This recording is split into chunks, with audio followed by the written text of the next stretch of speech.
here. Or you can watch us on the EST YouTube channel. Hit us up on the Nasty Chat or text us at 780-218-9999. Let's get those thumbs up going here. We're only at 4, so we need to hit 100 once again. And let's get those views up as well. Joaquin, fun show. Today we'll be joined by Pelly, defensive lineman for the Edmonton Elks. They're playing a huge game tomorrow. I can't wait to go to this game. It's going to be so much fun. So we'll talk to the big guy there. And then Tilley, Gager's boss, and a roaster. We can put that on. Stand-up comedian.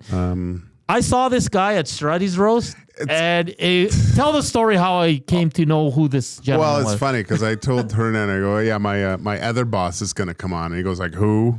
Who's coming on? And you could see the displeasure in his face that I had a guest coming in. I go, who is this guy, Gager? What's going on our show? And then I started explaining, well, he was supposed to do the roast of me, and he did Kevin Lowe's, and then you said, did he do the Strudwick roast? Oh, I love this guy. So we're going to try to work on a Financial Fridays segment, hopefully with Kent's busy schedule, and we can come in and we can have a little discussion on maybe give some pointers and things like that with some free financial advice. And trust me, to everybody watching and listening, like, you're going to want to tune in. This guy is an absolute treat. That's at 140. Pelly at 120. Hernan's World in the second hour, since we forgot on Wednesday. And I know Oilers are wrapping up, so we'll maybe get 1 or 2 interviews up here at around 2:20, then close it off for the weekend, as it's a big weekend here in Edmonton. The Edmonton Elks get set to take on the Winnipeg Blue Bombers. The 2 hottest teams. The 2 teams that swept their Labor Day series. The 2 teams that are ranked 1-2 according to the CFL weekly rankings. Yeah. It doesn't get any better than this. It's about time, too. You know how you're sitting around waiting for something? It was like it's like Christmas. You're waiting for Christmas, waiting for to unwrap the gifts. Tomorrow is a big gift unwrapping in the CFL with the 2 top teams with playoff implications. Oh, boy. There's so many underlying events of this game, the Ford brothers going at it, it's a back-to-back scenario. Injuries on the Blue Bombers front, what's that going to mean? So Commonwealth looking like it's going to be the same type of fan atmosphere as it was for the Labor Day Classic. Like, there's so many things that are lining up for this game that I'm really excited about, and hopefully, like, fingers crossed, that the Elks can get this done and kind of hold serve, right? Like, hold serve and then try to get the second one with the back-to-back. Yeah, and like you said, Adam Bighill, the big news out of Winnipeg yesterday, he'll miss the remainder of the season. He's undergoing knee surgery, I think it is. And the Elks did send out their depth chart today in AC Leonard, newly signed. Of course, he was with the Elks last year, was tied for the team lead in sacks with 12. He's in a backup role, but I think he's going to get his reps. He's an excellent player. And Frederick Antoine draws in a Canadian receiver. He'll back up Gavin Cobb, who gets a start for Hergy Mayala. And Javon Leake, unfortunately, out due to some personal reasons there. But Kevin Brown and Justin Rankin, I think you're fine. And this is the one position that I know Maddie's so happy about. Trey Ford back in the starter's role. We'll see. And listen, we had Trey on Tuesday. We had Terrell on Wednesday. And then we've seen Monday and Tuesday. And now I'm seeing a bunch of articles that they've interviewed both brothers and stuff. And it seems like they're taking more jabs now, a little more comfortable. But I think Tyrell does it a little bit more. He seemed a little bit more open to it, right? And even when I butchered the question to Trey, it seemed like Trey was kind of a very compliment of his brother, like saying how well he played and stuff. I don't think he really wanted to get into it. But as the game grows closer, probably gentle ribbing has grown a little bit, and look, this is huge bragging rights come summertime. You want to be able to pour a ton of salt into that wound if you can. Just a little heads up, a Bones in the inbox 780-218-9999. He says, I wish Tilley wouldn't talk so fast. He's hard to understand. If you haven't seen Kent at part-time stand-up comic. He's been kicked out. He's been denied access to nightclubs, and stone cold sober just with his cadence of speech. So, but you'll see in a little bit here. Yeah, because I just watching him at that Strutty's Rose, which was years ago. Like this guy had people on the ground. Oh yeah, like, he's just. And and he's always serious. Yeah. Well, you don't know. That's the thing. Like we went golfing the other day, and he had people roaring but they didn't know if he was serious or not. Oh boy, it's gonna be fun to have him in here. In the CFL today, Hamilton at Toronto in a big game in Calgary. Saskatchewan looking to end their winless streak, and Calgary looking also to end a losing streak here. Both teams right there with the Edmonton Elks, and then of course more Montreal at Ottawa, Winnipeg at Edmonton. And I'll just throw this: their theme tomorrow for the Elks game is Campus Clash, all about the university students. $15 tickets, $3 hot dogs, $6 drinks, and an after party at the banquet. Gager, we're probably too old to attend. Probably. This is the second year that they're doing this, and last season they had almost 3,000 students in the building, which is just great. And by just going to the game, you have the opportunity to be chosen out of the crowd to win a trip to Amsterdam to see fast cars, Gager. What do you think that is? They can't really say it, but... Fast cars in Amsterdam. Yeah. So they're going to Zandvoort? Really? Yeah. No, and you're not going to be there. That sucks. Man, that's the place where LTE and I would, I think that's like tops on our list if we're going to go see one. Cool. That's where we want to be. Yeah. So with Armin van Buren on mixing the DJ. just the whole time. The crowd's just bumping the whole time. And the game gets going at 5. Get to the tailgate about 3:30. It's just going to be bumping. I think it's the chili cook-off tomorrow. I don't know if that's correct, but if someone has a tailgate spot, let me know if that's what's going down there. It'll be a good time. Our guys will be down there. Zach and Trev. Zach, you guys all ready to roll? You got the chips? I know there's like a chip gate going on right now. Someone stole the bag. Yeah, we got chip gate. I don't know what happened. Like Maddie came in today and, we got the big stack of chips, probably 4 boxes of Costco chips, all kind of flavors, Ruffles, everything you want. And Maddie discovered that somebody put their grimy hands into it and cracked it open. Grimy. Wow. I mean, I don't know who it was. No, I'm just respectfully. I don't know who it was, but like it was for the tailgate, and Maddie somehow saw that somebody broke into it, and they tried to hide it because they put it on the, like there's a stack of 4. So instead of going at the top and breaking into it, they flipped the boxes around, and the second one had a little indent in it, and Maddie or Sherlock Holmes kind of went on the case, and now we have Chipgate at EST. Who's so the leading controversy. suspect? Oh, I mean the Tom. You have to talk to Sherlock Iwanek with he's on the case. I think he's already brought some people into his office and a little bit of interrogation. So it's well, after the HR meeting we had yesterday. Well, yeah, and it's got to be done now. So it's Maddie's on the case. This is the first another food controversy already. So close to the. And Maddie just poked his head in. Things do not get past him. So that was Maddie's intro music, actually. So, but we will find out about Chipgate here because you got blamed for one, which was unfair. Yeah, no, that was all. It turned out it was it's the moniker Two Burger Tommy. Like this guy is involved in every food controversy around here. You look at the common denominator in all these things is Tom Gazzola.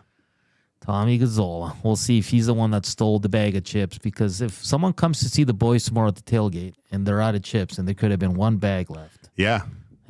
That's not good. Hey, before we get to Jamin Pelly yesterday, Shohei Ohtani. Wow. Like hits the 50-50, finishes at 51-51. But it was incredible. 6 for 6, 3 home runs, 2 doubles, 1 single, 10 runs batted in, and 4 runs scored, 2 stolen bases. Like, this is the greatest performance of all time. Yeah. I mean, when you like, I'm not a huge baseball fan, but he draws my eyes when he's playing. And even they said, I don't know who it was. I was listening to reading something this morning where some of his teammates were looking at him and they knew he was about to go off. Like there was something about him in the clubhouse before the game going, uh-oh, watch out today. And but lo that's and behold, incredible. He's doing stuff that like these numbers. And I think there's another player that could probably come close to the 50 and 50, but he gets injured. Sam Gagne's 8.9. No, I'm just kidding. No, yeah, maybe. That's what the morning guys had. But it's amazing what this guy's doing, man. I thought, okay, he's not pitching. How effective is he going to be? But he's just a beast. Oh, man. And this is how it sounded from MLB.com. Watching this guy. Oh, my gosh! Shohei Ohtani! The greatest day in baseball history! Just, I was looking at the stat line on Twitter, Gager, and I was like, that can't be real. I know. And then after the game, like the manager's presenting him, and he's just so humble. He's like, I just wanted to get it over with. Yeah, I know.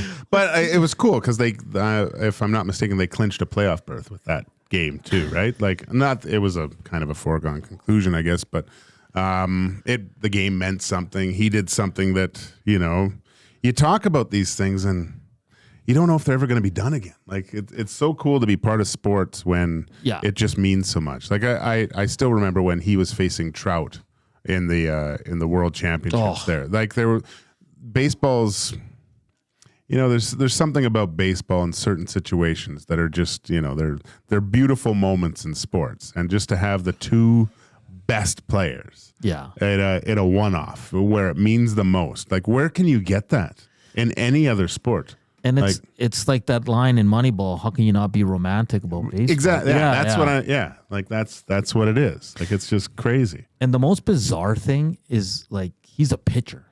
I know. Like that's his like bread and butter. Yeah, that's where he really excels. It's like you playing goalie, right? And that's where you excel. That's and then they're like, hey, we're short forward, and you go in there and you're just lighting it up. That would kind of be along the same lines, essentially, is what he's doing. Yeah, a Big Maple says, what everyone saw yesterday was the exact same feeling our parents or grandparents or great-grandparents felt when they saw Babe Ruth play in real time back in the day. Yeah.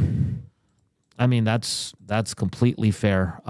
It was just unreal. It's one of those moments where you're like, where were you? And like you said, we're lucky to be in sports and working and be able to talking about it, but Shohei Ohtani is just, he did something that's never been done. And just look at the game stats again. Like 3 home runs, 2 stolen bases. He sits at 51 and 51 right now. Just incredible. You know what's going to be even better? Watching him in the playoffs. I hope so.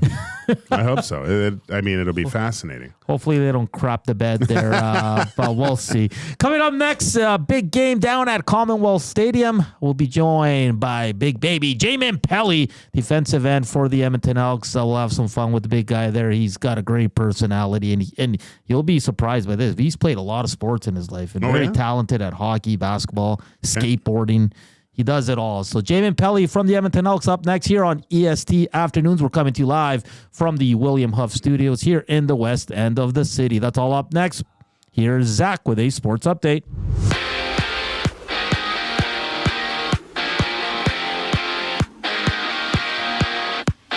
Day 2 of Oilers training camp is on right now, and former Oilers head coach Jay Woodcroft is spending the day with the Philadelphia Flyers. Flyers head coach John Tortorella invited Woodcroft as a special guest. The Oilers play their first preseason game Sunday against the Jets, while the Flyers face off against the Caps that same day. CFL Week 16 kicks off tonight with the Tiger Cats against the Argos at 5. The Stamps then play the Riders at 7:30 in Calgary. Tomorrow, it's the Elks Bombers down at Commonwealth at 5. The Green and Gold kickoff show with Matthew Iwanek and Jay Milne goes at 4 to set up the action. A new arena is coming for the Ottawa Senators. The team has been playing in the Canadian Tire Centre since 1996, just outside of the town, and once built, their games will be played in downtown Ottawa. Dolphins running back Raheem Mostert is expected to be out for Sunday against the Seahawks. Kickoff for that game goes just after 2. Just after the break, Edmonton Elks defensive lineman Jamin Pelly joins Hernan Salas and Joaquin Gage here on EST Afternoons. I'm Zachary Kubusch for your Edmonton Sports Talk update. If you've been injured in a car collision, let James H. Brown and Associates, Alberta Injury Lawyers, protect your interests. They'll be there every step of the way to help answer your questions and help you get your life back on track. Trust Alberta's precedent-setting injury lawyers with their unrivaled experience, unrivaled results, and unrivaled commitment. When accidents happen, call James H. Brown and Associates, Alberta Injury Lawyers, 780-428-0088, or go to jameshbrown.com. Why tee off at the Ranch Golf and Country Club? A fun, unique layout offering premier conditions. The Ranch has been ranked as one of the top public courses in Canada. Unmatched value. Score Golf Magazine rated the Ranch as the best value in Edmonton. The service, from tournaments to special events to the pro shop. Superior service that makes every visit exceptional. The Ranch Golf and Country Club, a laid-back environment where anyone can enjoy an amazing day on the fairways. For details, visit theranchgolf.com. Hi there. If you're like me, you like to picture yourself in luxury even though there's absolutely no way you could afford it. And if you can, well, even better. Thankfully, I picture myself in something that is luxury but still absolutely affordable, like the all-new Mazda CX-90 from Park Mazda. With the new luxury features like facial recognition settings and quilted detail Napa leather seating, I can pretend to be comfortable with all of my proper settings activated without even touching a button, thanks to Mitch Lewicki and the great staff at Park Mazda. I like to picture Mitch Lewicki as newborn 8-pound, 6-ounce Mitch Lewicki. You can picture grown-up Mitch, or teenage Mitch, or bearded Mitch, or whoever you want. Park Mazda, your dealer for life in Sherwood Park off Y Road. Park Mazda does. Oh, really?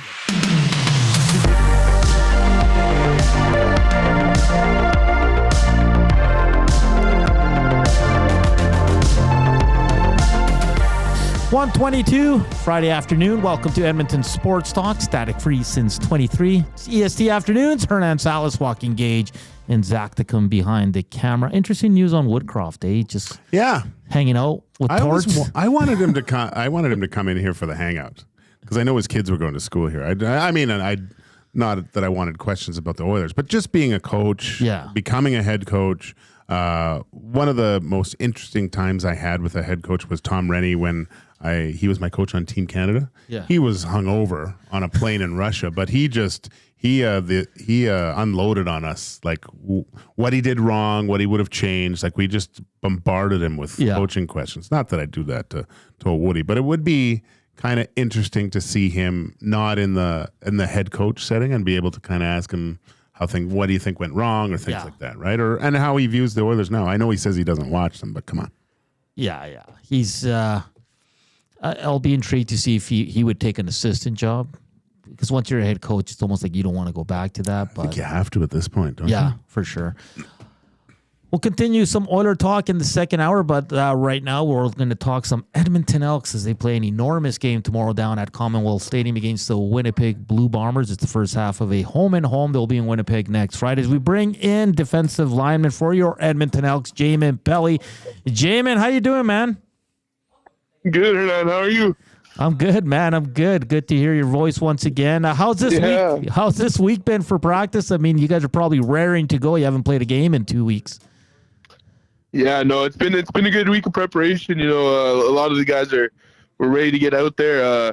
You know, it was funny talking to some guys. It's a total 180 from how we were last year after bye weeks. You know, ready to try and get our footing ready before the week, but now we're chasing it. Like we can't wait to play. So. You know, we're excited and ready to go for tomorrow. It's going to be a good one. Jamin, you got a big game coming up here, but the whole turnaround of the season, it's kind of interesting to me that it kind of coincides when my buddy here, Hernan, left the Elks and came to join us at Edmonton Sports Talk. Was it just a big relief when you didn't have this guy running around and telling you what to do all the time? Oh, no. It was actually completely the opposite. It hurts us, you know. We kind of miss him a lot over here. So, you know what? Hernan didn't leave before we started winning. You know, we won some games before he left us. So, it doesn't fall on him, but you know, we wish he was a part of the crew still. But I think I was there for 3 wins. So I was there for the start of the turnaround. So hey, Jamin, you guys brought back a big piece of guy you know well in AC Leonard. Just saw the depth chart. Looked like he is going to line up. He's going to be wearing a different number 3. But what has it meant for you, for your group of linemen there, to get a veteran like AC Leonard back in the mix? AC has been a big help to us. Me particularly, I'm actually pretty close with AC, so not having him the past few months this season, I've been in close contact with him. I've always known that he was, kind of talking to Giro here and there and stuff like that. So, just finally getting him back and on the field, for me, it's a blessing, man. It's having my brother back out there with me. That's another guy that I know I can lay it all on the line for him, and he'll do the exact same for me. So, his addition to the group, it's going to do nothing but help us out. And as we're rolling, getting some help's not going to be a bad thing. So it's looking good. Jamin, you mentioned just coming off a bye week. It's a lot different, and most times you find yourself in basically talking to some of your teammates, coaching staff. Is this team really has their future in their own hands, right? Staying in the moment, looking at this next game, possibly playoff picture, hopefully, maybe even a home date. How have you been able to prepare for yourself and kind of stay in the moment and just take this one game at a time?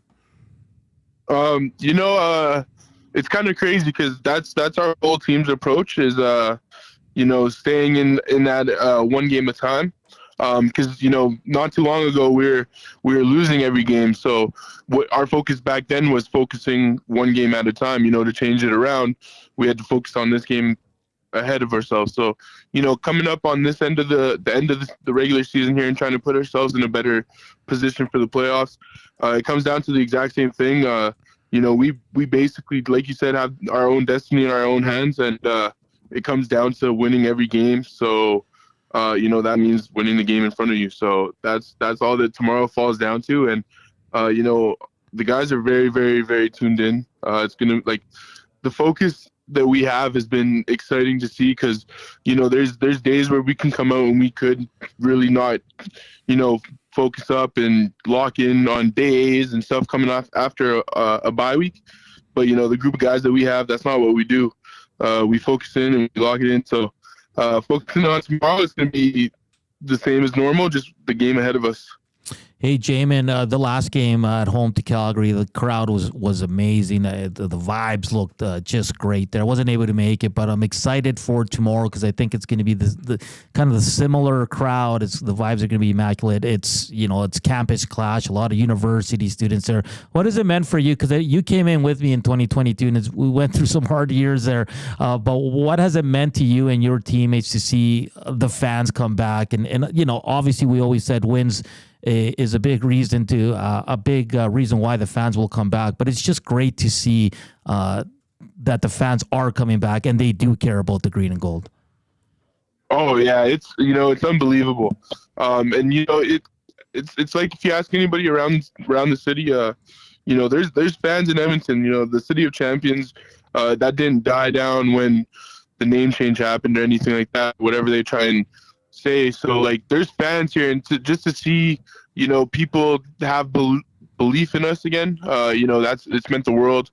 And then I love seeing those pictures on Twitter of the crowd and the videos of everyone there at the game. That was exciting. And then for me on the field, you see how it can disrupt the other team for sure. The timing when we were playing Calgary, their timing was off. I think they had an offside on offense. They look like they just they couldn't get a grip into the game. So having the crowd be what it's been has been very, very big, and it's been a blessing for sure.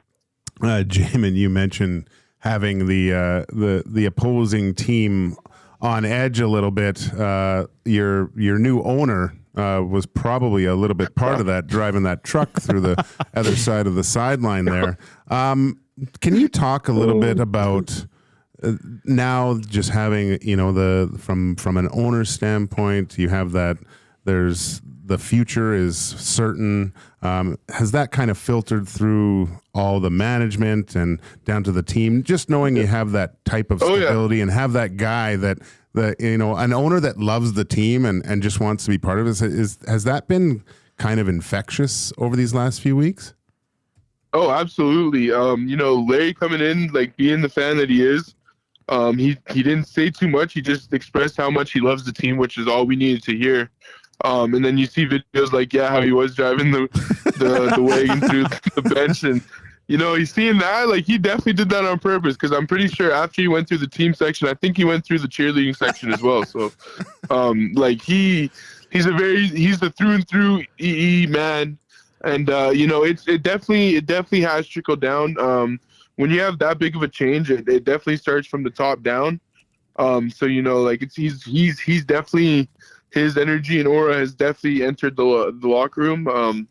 It's almost like, having a family own the team has made us play like a family. The guys, not to say that we weren't playing like brothers before, but it's only made us that much closer. We were taking team pictures. I think it was there on Tuesday, and he jumped in with the pictures, and Rick Lawlisher was there with him, and it was them two and Deb, his wife Deb, Larry's wife Deb, was off to the side, and we had to kick Rick out so that Deb could get in, and everyone was cheering on. Everyone was cheering, saying Rick to get out, and it was such a great moment there. So.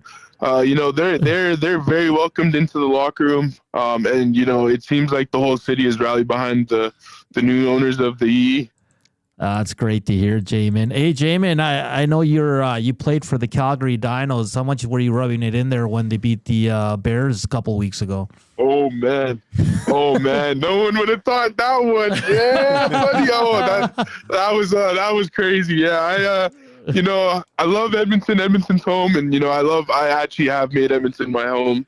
I barely go back to Calgary, but seeing my alma mater, get a win in my home is pretty cool to me. So yeah, it was Mark Corte got an earful for sure. What on the flip side of that? How special was it for you guys to sweep the Labor Day series? Oh man, that was something that that was super special. Me, I played in the Labor Day game in 22, and I didn't get my chance to last year, and we never got a win down in Calgary. So getting that win this year was super special to me, especially coming back after the years, the past year and a half I've had. So it was really, really special to me to get a win in my hometown and sweep the Labor Day series the first time in 20 years.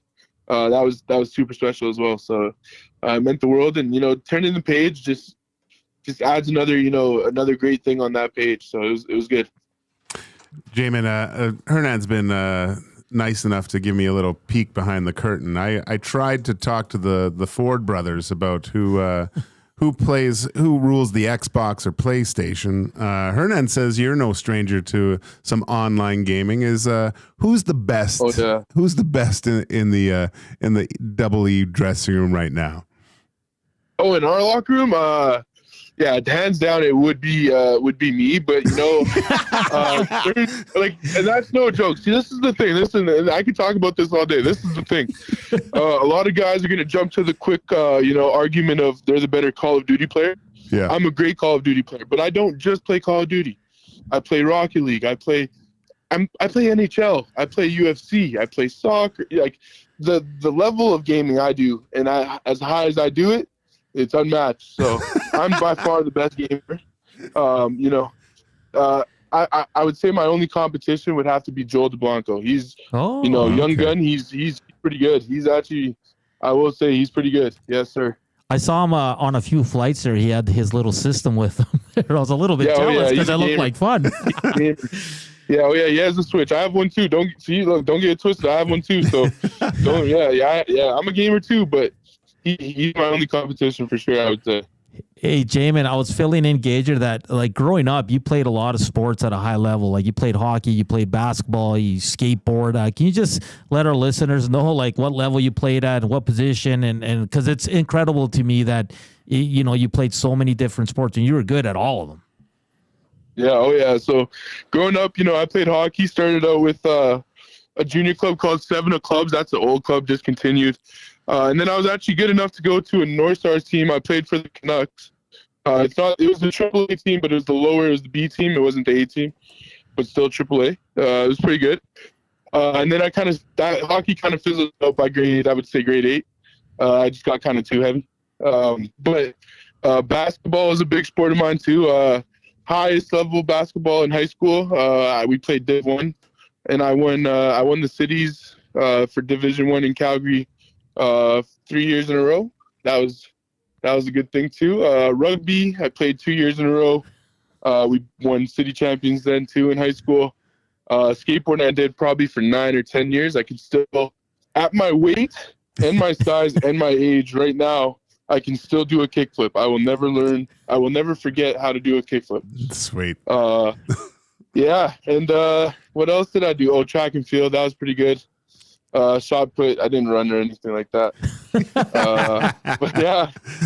And then now I picked up actually off-road, or not off-road, but like downhill BMXing. Oh, wow. Wow. We picked that up, and it's been pretty cool. That's awesome, Jamin. Well, Jamin, thank you for taking the time. I always tell everybody you're one of my favorites down there in the green and gold. And hope to see you soon here, my friend. And all the best, man. I hope you guys pick up that big dub tomorrow. I'll be cheering you guys on from the stands. Oh, yeah. So see you soon, my friend. All right. See you soon, Hernan. Appreciate you guys. Thanks for having me. That's Jamin Pelly of the Edmonton Elks. Just great personality. Rock star. Absolute rock star. And he plays all these sports, and he's a big kid, it's like, man. What, 305 or like that's impressive. And I love the fact that he calls Edmonton his home now.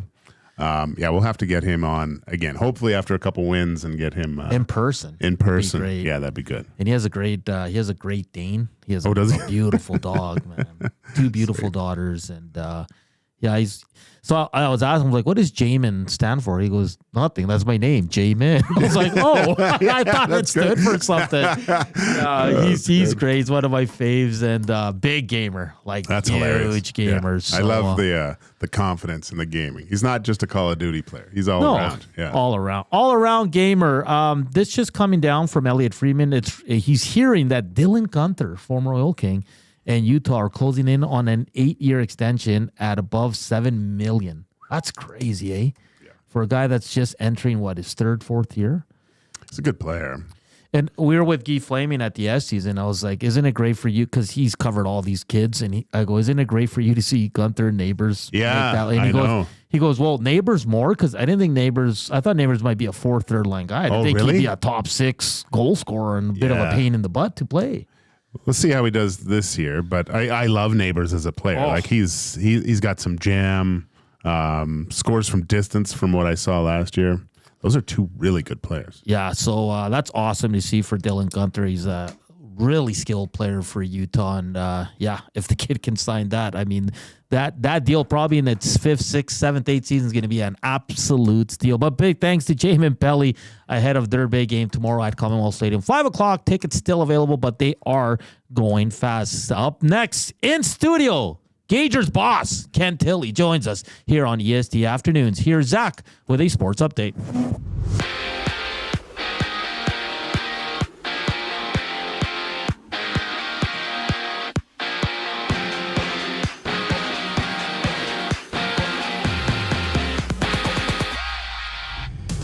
Elliot Friedman announcing on Twitter that he thinks Dylan Gunther and the Utah HC are closing in on an 8-year extension worth over just $7 million. Gunther last year with the Coyotes, before they moved to Utah, had 35 points in 45 games played.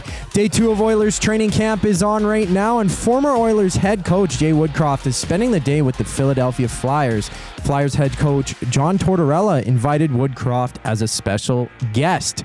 The Oilers play their first preseason game Sunday against the Jets, while the Flyers face off against the Caps that same day. CFL Week 16 kicks off tonight with the Tiger Cats against the Argos at 5. The Stamps then play the Riders at 7:30 down in Calgary. Tomorrow it's Elks Bombers down at Commonwealth. The Green and Gold kickoff show with Matthew Wanick and Jay Milne go live from the Century Casino Sports Bar and Lounge just an hour before that action. A new arena is coming for the Ottawa Senators. The team's been playing in the Canadian Tire Centre since 1996, just outside of town, and once built, their new arena will be in downtown Ottawa. Just after the break, Joaquin Gage's boss, Tilley, President and CEO of K4 Financial, joins Hernan Salas and Joaquin Gage in studio. I'm Zachary Kubusch, and now you're up to date on EST. Come get your game on at The Ranch. The Ranch lets it all hang out with a championship caliber design, premier conditions, and above all, a fun laid-back experience. Get top-notch service and unmatched value every time you play at The Ranch. Think you have what it takes to go low? The best value for your golfing buck is always The Ranch. The Ranch Golf and Country Club. 10, 50, 100, and 200 round packs on sale. TheRanchGolf.com. Celebrate the grand opening of Sit and Sleep and discover a revolutionary way to shop for mattresses. Stop in today for a free pressure point scan using cutting-edge technology so sleepologists can identify the perfect mattress for you. Right now, you'll get free local delivery on any mattress over $5.99 and receive a bamboo cooling mattress protector. Get grand opening savings now with every mattress on sale. Join us on location today for the celebrations at Sit and Sleep in South Common next to Planet Fitness. Hey Edmonton, ready to take advantage of lower rates and better pricing? South Fort Chevrolet in Fort Saskatchewan has you covered. From rugged trucks to sleek SUVs. And with over 40 years in business, you can trust that you're getting the best deal on your new ride. As the proud title sponsor of the Nielsen Show, EST listeners can drive a little to save a lot with South Fort Chevrolet's transparent pricing and down-to-earth sales team. Visit us today in Fort Saskatchewan or online at southfortchev.com.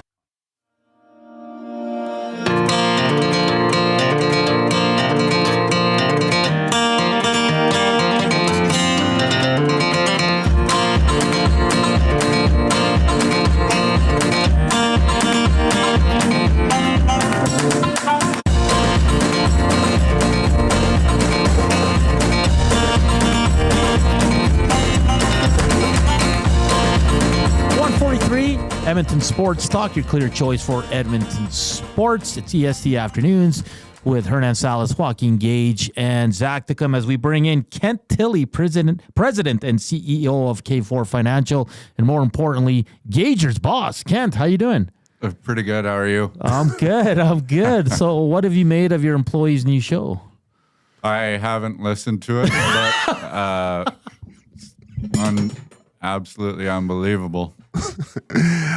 Kent, can you tell the people what a great employee I am and what a pleasure it's been working with me over the past few years? 2 years of hell, yeah. I mean, he smiles and he's happy on the radio, but you know, get him outside of the studio and he'll beat you down. Right. So, hey Kent, I saw you years ago at Strutty's Roast. How many roasts have you done so far in your career? Well, yeah. So I got lucky. Another guy that works with us is Sean Lecomber. He's a way better comedian than I am, and they asked him first, and he was like, "I don't do comedy anymore," is what he said. So I did the Stradwick roast. That was the first one for kids sport. It went well. Then we did Jamie McLennan. I was supposed to do Gage's. That's how we met. And then I got COVID, and I just didn't want to do it because I was like, what are you going to say about a guy that, you know, you're better than in every way?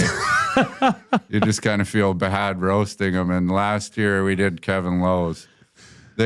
Yeah, they keep asking me. The Struds one was super fun because it was the first one where, like, I'm just like a local kind of garbage Edmonton comedian, but I knew that it wasn't going to be that difficult because they're like, who is this guy? Nobody knows who I am, so I can... Now they're, like, used to it. So it's generally the same people going every year, and they're like, they know I'm going to come with my stupid drawings and my stupid jokes and whatever. So it's not quite as fun, but the Kevin Lowe one was awesome because, like, Gage knows I'm a huge Oiler fan, like crazy Oiler fan, like like troubling Oiler fan. Right. We didn't work during the playoff run because I was like, no, I can't. I got to take the day off because I need to prepare for the game. And then if the game was bad, then I'd be like, well, we're obviously not working tomorrow. So, we didn't do much for that 2-month stretch. And I'm looking forward to like 8 more years of that.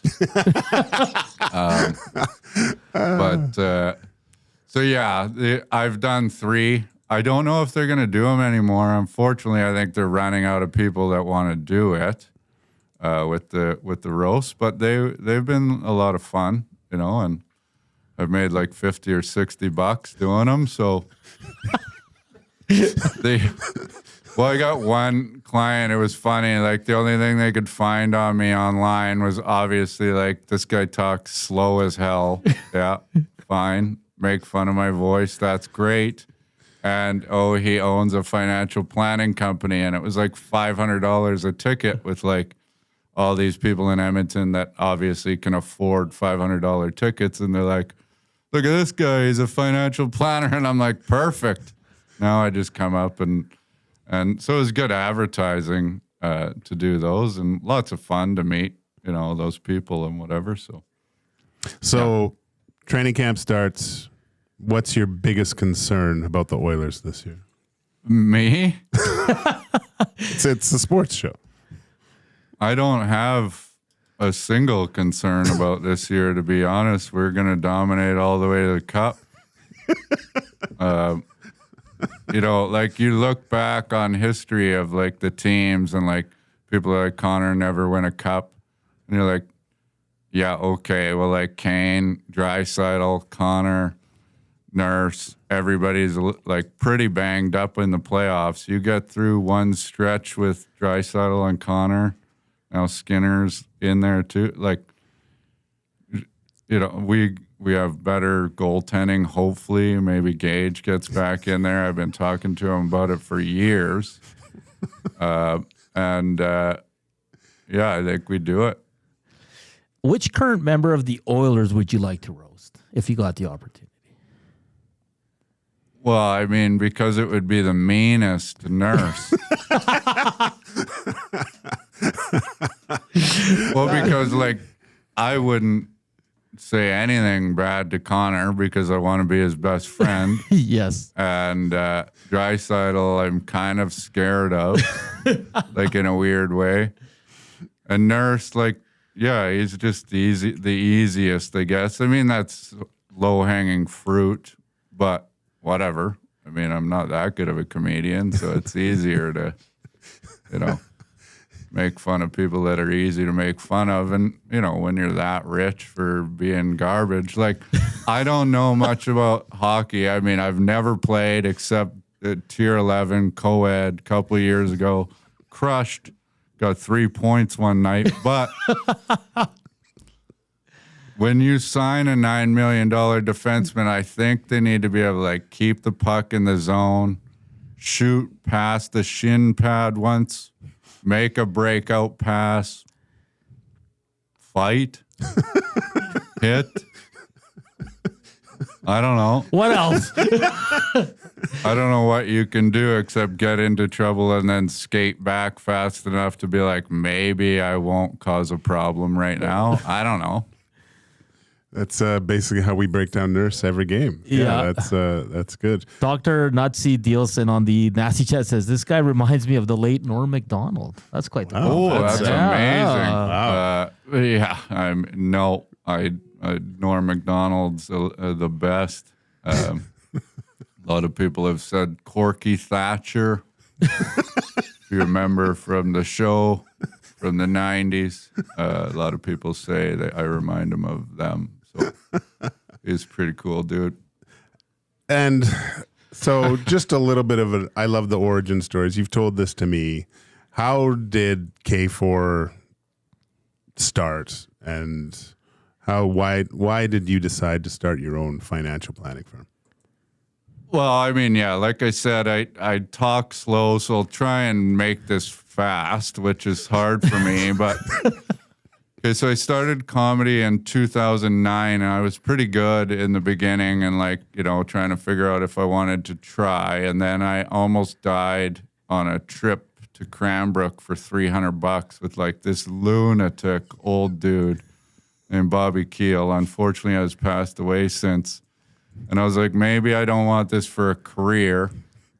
And so at the time, I was in engineering estimating, and we were trying to have a family, and I just couldn't afford for my wife to go on mat leave. So all my friends were making lots of money in sales. And I was like, I don't really want to be a salesperson, but saw an opportunity. The first corporate gig I ever got was at Investors Group Christmas party for the office I got hired at. It was a terrible show. Made $100.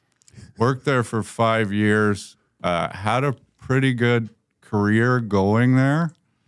Was doing well, but learning a lot about the business and the industry that, if you know anything about me since then, I hate the industry. I hate banks. I hate the industry. I hate how much they charge people. I hate the things that we see on a daily basis. And I was in Winnipeg for training to get a promotion. And this was the same time Well Simple was coming out and IG had bought them. And I had asked the vice president, why'd you buy them? How come we can't offer this? And they're like, well, we just want to control what we know is coming in the market. When we were there, one of the best comedians in the country, his name's Kelly Taylor. He's one of the only guys that makes a really good living.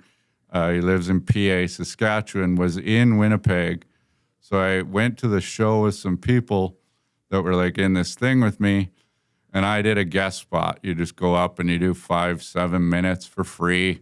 And I bombed, terrible show. And then word comes back from the higher up management that I am trying to use IG to step up my comedy career or whatever. And they give me an ultimatum to quit or to never do comedy again. And I'm like, you guys knew, my boss knew, really bad guy, but I'll tell you about this. Good guy, terrible manager. That's what I'll say. Pretended he didn't know anything about my comedy. So I was like, screw it. I'm going to quit. Knew that robo-advisors were coming in, and also that I could use YouTube and the internet to teach people about money. So I started a financial planning channel in 2016, which was 4 or 5 years before anybody else. And did okay. I mean, if you look now at the other guys that are coming in, it's embarrassing. Our numbers are embarrassing, but it's fine. The only people that listen and watch are 55 plus, as Gage knows, because they're the only people that have the attention span to listen to me for that long. I thought I was going to crush with the millennials, and because I was I'll be funny and different, and they don't care. So we became pretty you kind of get a lot of views and traction with retirees, which became sort of our specialty, unfortunately, because it's so easy to help somebody that's young. You just get them on a path, and so that's that. But one of the things was in exchange for being paid for the Kevin Lowe roast, I got K4 to be one of the sponsors on the screen. And when I'm walking in and I'm standing on stage, sitting up there with Mac T and Kevin Lowe and LaRock and all these people. And my old boss that didn't stick up for me is sitting there. I'm just staring at him in the face like, thank you. Oh, that's great. So, like, best thing that I've ever done until I decided to grow and hire guys like Gage, and then it's been just stressful as hell since then. But you know, it's been a really fun 9 years. But yeah, anybody that's a small business owner knows the challenges. It's rough, tough sledding out there. The economy is, and especially because we don't charge what normal people charge, right? Like, you know, we don't make these crazy commissions because we don't sell garbage. So, yeah, but it's fun and we're growing and it's been great. And Gage is awesome to have on the team. So it's been a lot of fun the last 2 years. With Kent, it's sometimes hard to keep a straight face because I'm working with two guys that are really quite funny on a consistent basis. For people that don't know, where can they see your help videos if they want to look at things? Where can they find your videos online? Yeah, the main place is YouTube. K4 Financial is like the handle. You know, we talk about TikTok and starting that all the time, right? And doing other things and whatever. But YouTube is the way. You know, I'll do, 2 kind of longer lessons a week. I try to in the summer or during playoff runs. We don't do anything. I didn't get in this business so I could work 90 hours a week. It's a good work-life balance and, I'm giving the information away for free. So it's not like I'm obligated to do it, but I like it, and most people are nice. The internet's a rough place. And then the comedian in me, when I get like a troll, snaps, right? Because I just lose my mind. You can come see me in a couple of weeks. I'll be at the comic strip in the West End. I'm there quite a bit. But, yeah, that's a place to go. And we try, Engage, we try and get him doing Instagram, short lessons and stuff for sure. It's just the team effort. There's 5, 6 of us, I guess, now. Chad just hired a new girl. But, if you've got 20 minutes or are looking to fall asleep, throw it on. I hear a lot of people just go to can actually get a good relaxing rest. Nice nap. Putting me on in the background. And you are available for a roast and those kind of things? I mean, I don't love comedy, private events, right? You'll get Christmas season comes up and people will be like, oh, can you do it? And you're like, yeah, I guess, because it helps pay for Christmas presents or whatever. But they're always terrible shows, right? Roasts are awesome, right? But those are charity things, well put together events. I'll do a couple private shows a year usually, but usually you walk out and you kind of want to sit in the bathtub with a toaster afterwards is basically. Well, hopefully that doesn't happen anytime soon, but because we want to have kind of a regular Financial Fridays here on the show, and we'll kind of pick a topic and kind of give some pointers on that, and hopefully we can. And love to get his takes on the Oilers too, right? And get your takes on the Oilers, yeah, because he gets suicidal. It's hilarious, right? I was no. Last year was actually good. I was better last year. Remember, because the season before playoffs broke me because I was like, "This is our best line we've ever had at the Cup," and I was like, "We've got it." You get through Vegas, you win. I thought. Yeah, you were really bad. You didn't care till Christmas about this team. No. Because they were bad, too. Well, and it didn't bother me. Usually, in that first 2-week stretch when we were 2-10 or whatever the hell garbage we were, and I was like, You know what? I just like, it was kind of like the Office Space guy when he just like zoned out. And I was like, this is the best thing that ever happened to me. Because I used to, like, my regular season life would cause me, like, my next day would either be great. Regular season shouldn't do that to you. No. You know? I get how the playoffs can do that. They're terrible, right? Like, great, but I love it. So what's this year? Is this year going to be any better? Or like this is the third year? Like I caught you on the end tail and then you didn't care. You were pretty broken after the final game there. But well, no, I was broken after game 3. I thought the way that we lost the final was the only way that I could have mentally handled it, because then nobody was going to be like, Connor sucks because he dominated and like took them to 7 and just about the greatest story and like run out of gas. And, you know, had we got swept, I'd still be in my basement crying. That's Kent Tilley, President and CEO of K4 Financial, Gager's boss as well. And you said you're going to be down at the comic strip? Couple weeks, yeah. 11th or something, maybe the week. I don't know. We gotta go, Gager. Oh, we'll go.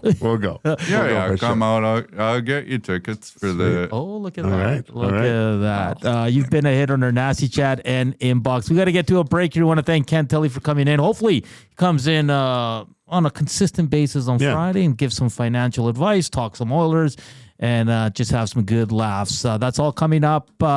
Hopefully down the road here with Kent Tilley. That's hour 1 of EST Afternoons here on Edmonton Sports Talk. Coming up in hour 2, Hernan's World, Oilers audio, and much, much more. That's all coming up here on EST Afternoons. Don't feel like working? Join the Hangout. You never know what you might hear. Weekday mornings 9 to 11 on EdmontonSportsTalk.com. Few of us can say that we're over 60 and still hot, but Mr. Mike's Burger can. And to celebrate over 60 years of Mr. Mike's famous burger, you're invited to taste history for only $8.99 at Mike Burger Madness. Savor the original flame-grilled Mike Burger on their signature garlic French loaf for a limited time.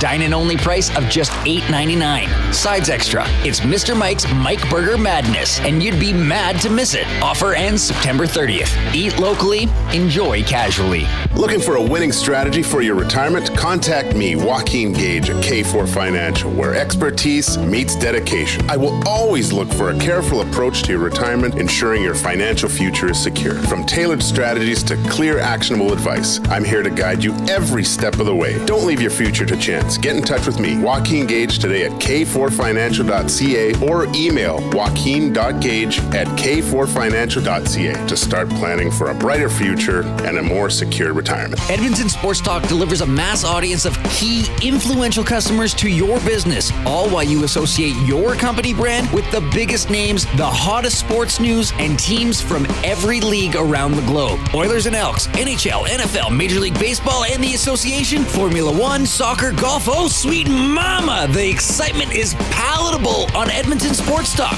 It's where fans go to get their sports fix and where our partners find the most loyal consumers. Contact us today and see how our team on Edmonton Sports Talk can score the biggest goals for your business. With various advertising options available, email business@edmontonsportstalk.com or head to our website and send a message at edmontonsportstalk.com.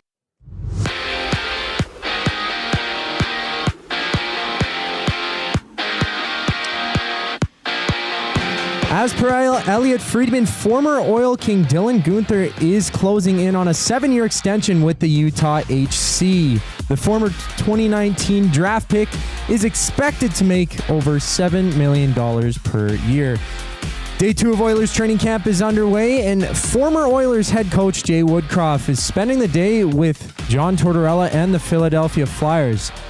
Tortorella, head coach of the Flyers, invited Woodcroft as a special guest. The Oilers play their first preseason game this Sunday against the Jets, while the Flyers face off against the Caps that same day. CFL Week 16 kicks off tonight with the Ticats against the Argos at 5. Then after that, it's the Stamps versus the Riders at 7:30. Tomorrow, it's Elks and Bombers down at Commonwealth at 5 o'clock. The Green and Gold kickoff show with Matthew Wanick and Jay Milne goes live just an hour before the action. Texans RBs Joe Mixon and Damian Pierce are doubtful to play in Saturday's game against the Vikings. Veteran Cam Akers stands next in line on the depth chart for Houston. Right now, you're listening to EST Afternoons with Hernan Salas and former Oilers goalie Joaquin Gage. I'm Zachary Kubusch, and that was your Edmonton Sports Talk update.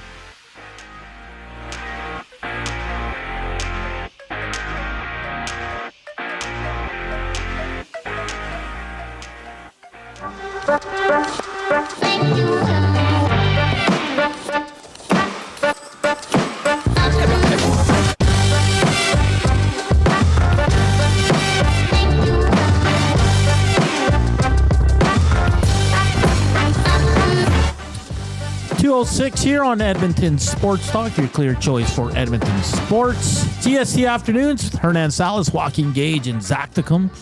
You can listen to us at edmontonsportstalk.com, iTunes Radio, iHeartRadio, or watch us on the EST YouTube channel. You can also hit us up on the Nasty Chat on YouTube or text us 780-218-9999. Like always, we're coming to you live from the William Huff Studios here in the west end of the city. We're going to get to Hernan's World here shortly. That was great, man. Like, and again, I just don't know when he's joking, when he's not. I think that's the best part of it, right? It's hard to distinguish sometimes. But if you, as Kent said, if you have the patience, and you go to the K4 Financial YouTube page. Yeah. After you watch our show, obviously. But there's a lot of really good things in there. And sometimes that cadence of speech when you're explaining financial things helps. That's right? what I need. You don't need the quick speaking guys because you lose it. And he's really passionate. He's passionate about his job. Like you hear him talk about the banks and the industry and how essentially we're compensated at K4. We're trying to help people more than build our business off the backs of people, right?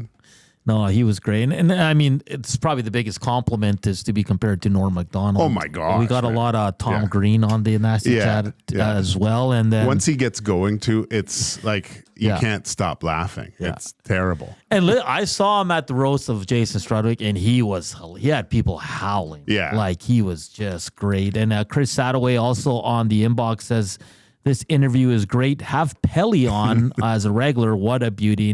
Two great guests, and thank you for doing that. And if Kent Tilley, of course, from K4 Financial, also comedian, can join us regularly. I mean, it doesn't have to be every Friday, Gager, because I know he's busy, but I think people would love that. Yeah. No, he can give us a bit of a teaser of his show, too. Yeah. I like how he didn't know when it was, but...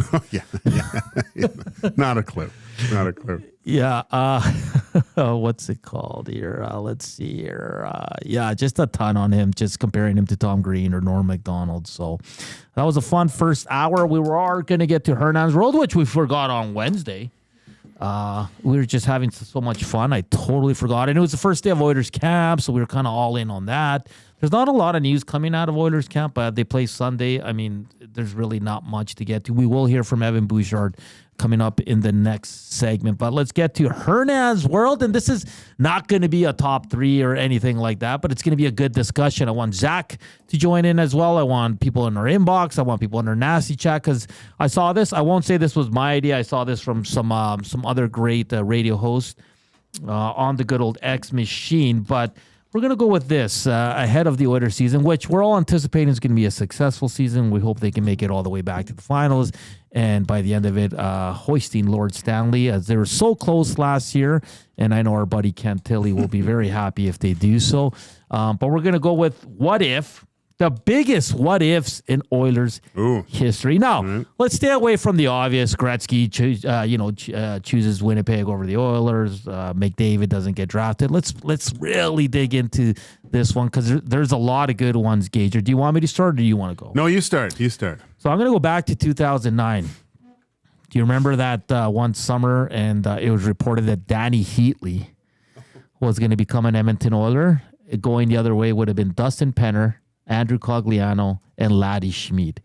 He kind of hexed the deal. He had no movement. He didn't want to come here. And this is when the Oilers weren't a very good team and all that. But just imagine that trade and the trajectory of the Oilers that it puts him on. Because that's right before the Taylor Hall year, the draft year, before kind of in the midst of that decade of darkness, not halfway through, but getting there. But if Danny Healy comes to the Oilers, they are already a better team. And it might change everything that goes down the pipe, like a first overall with Taylor Hall, first overall with Nugent Hopkins, first overall with Nail Yakupov.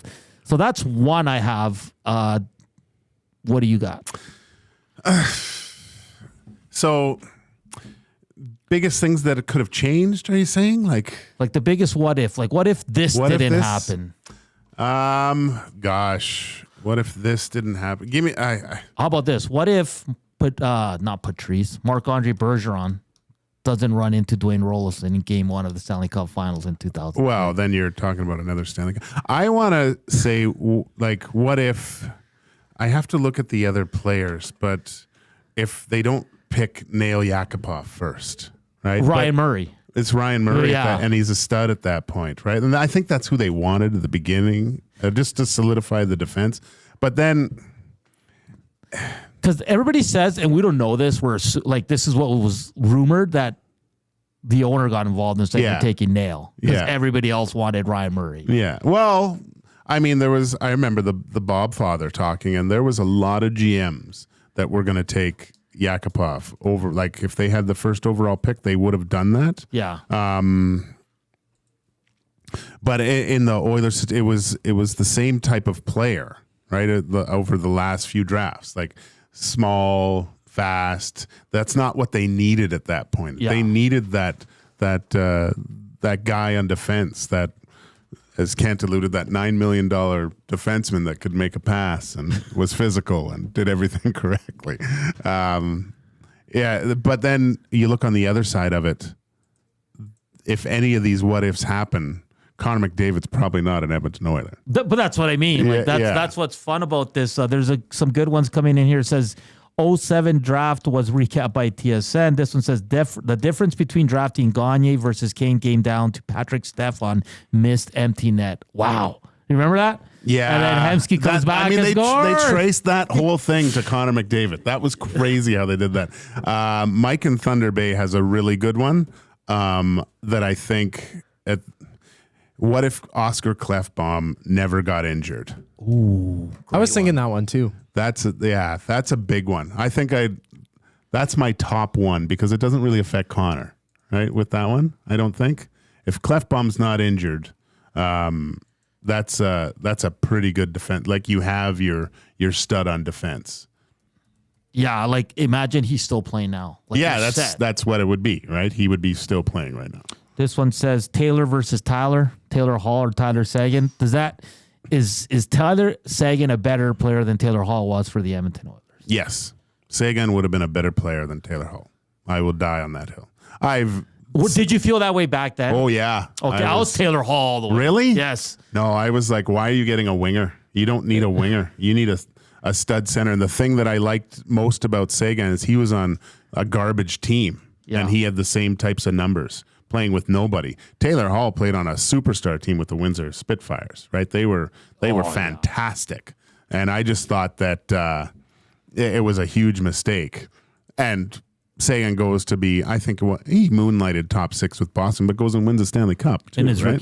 rookie year. So I think it would have been way more beneficial that they picked Seguin instead of Taylor Hall. Zach, what do you got? He was a powerhouse. Well, Tommy, you're younger than us, so you probably have something a lot closer to now. Well, actually, it's the opposite because I was, thinking about it. I was thinking Klefbom. That was the one that really stuck out to me. But Tommy brought up the fact that back in 1995, the Edmonton Oilers held the NHL draft and they were going to pick 6th overall. And apparently Shane Doan, that was the chance from all the crowd. And they ended up picking Steve Kelly 6th overall. Yes. One pick ahead of Coyotes legend Shane Doan. So what if, man? That's a great one because Shane Doan probably is up there with Ryan Smith in like Oiler royalty.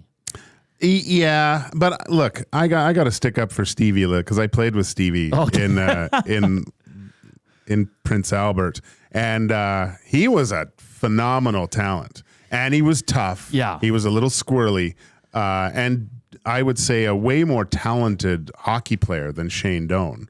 But Shane Doan was a great junior player too, and had that championship pedigree, winning Memorial Cups, and just being a beast. Like, he grew into just a beast of a man too. But see, that's great insight, because look at Steve Kelly's last year in junior, 101 points. Yeah, he looked when I played with him when he was 17 in Prince Albert.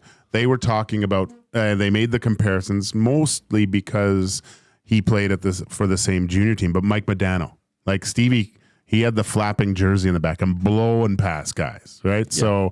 So way different skill level than Shane Doan was. But Shane Doan was that prototypical power forward, wear you down type of thing. But you thought that Stevie probably would have scored you 30, finished with like 70 to 80 points.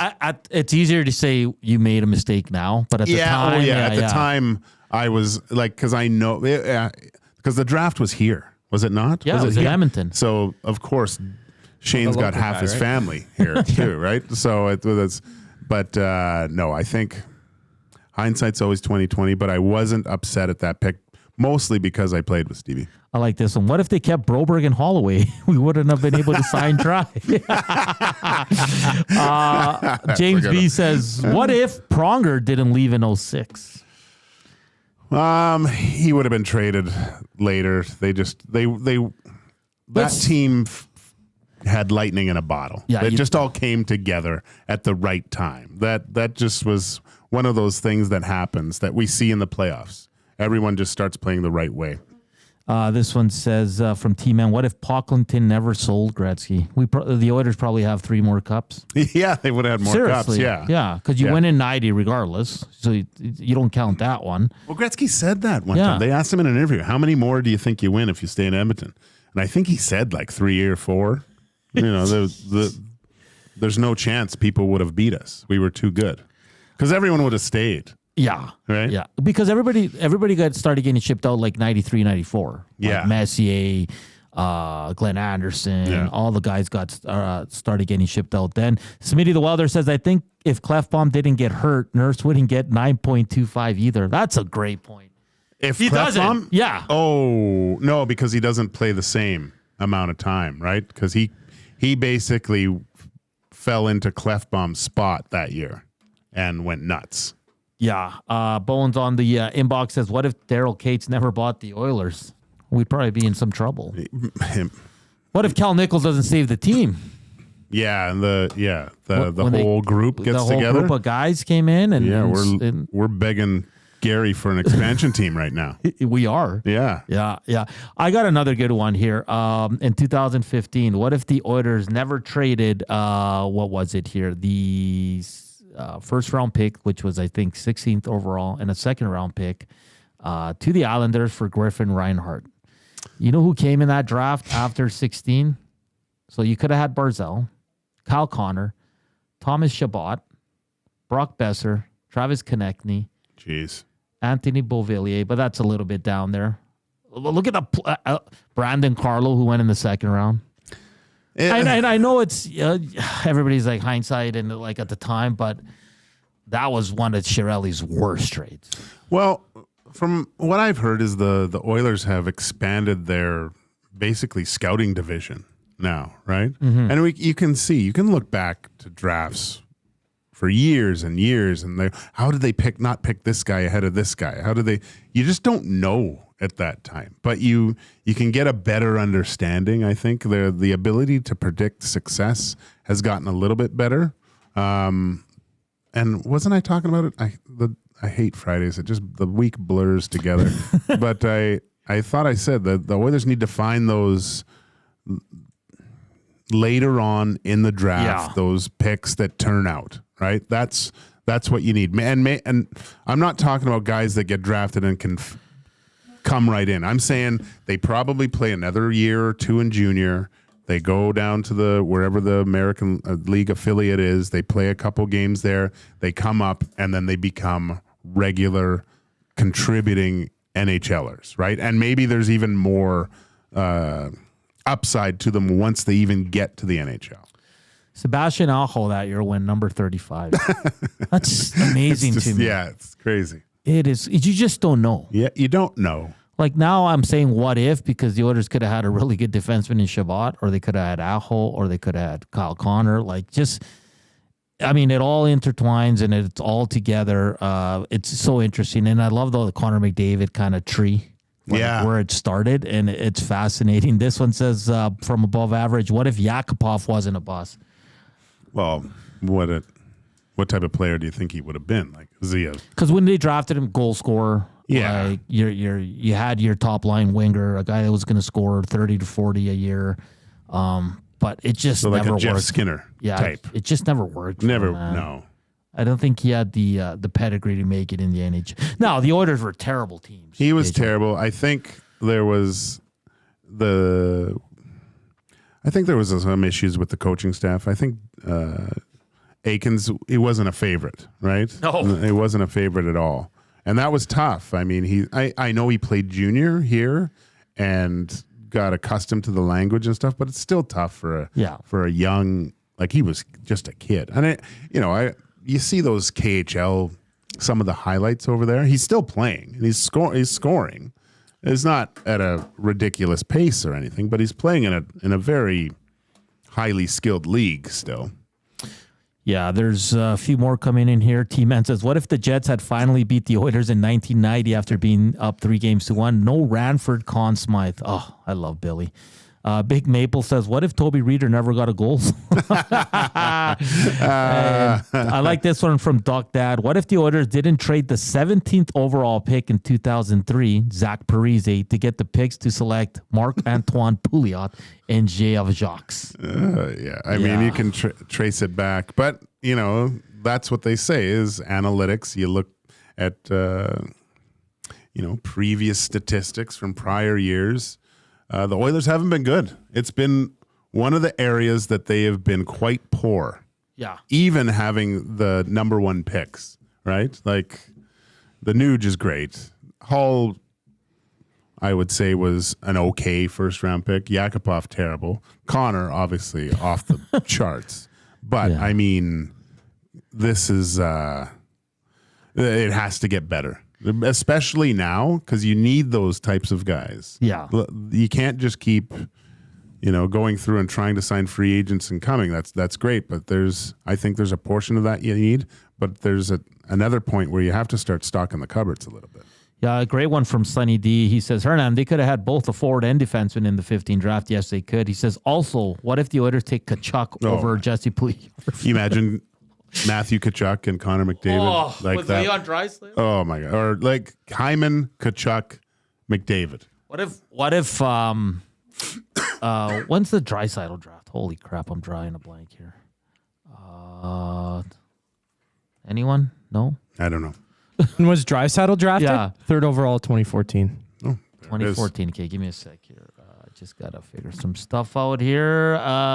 Because Buffalo picked before them. Yeah, they picked Sam Reinhart and then... Yeah, okay. So what if Buffalo takes Leon Draisaitl? The Oilers probably take Sam Reinhart.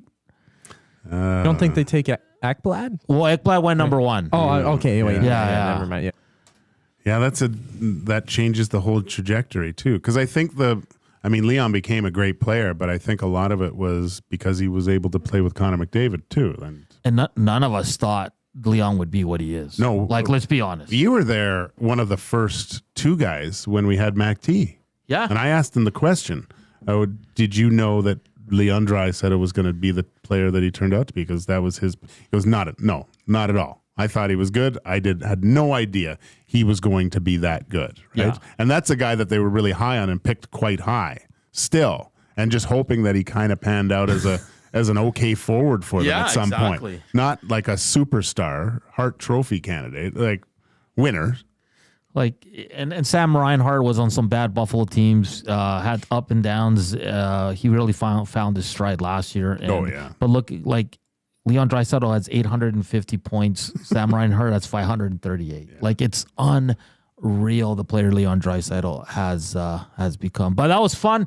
Keep sending those in to the inbox at 780-218-9999 or on the Nasty Chat. The biggest what ifs in Oilers history. We'll continue with some Oiler talk and some audio here coming up in the next segment. This is EST Afternoons. It's Salas, Gager, and Mr. Kubusch, and he's got your update right now.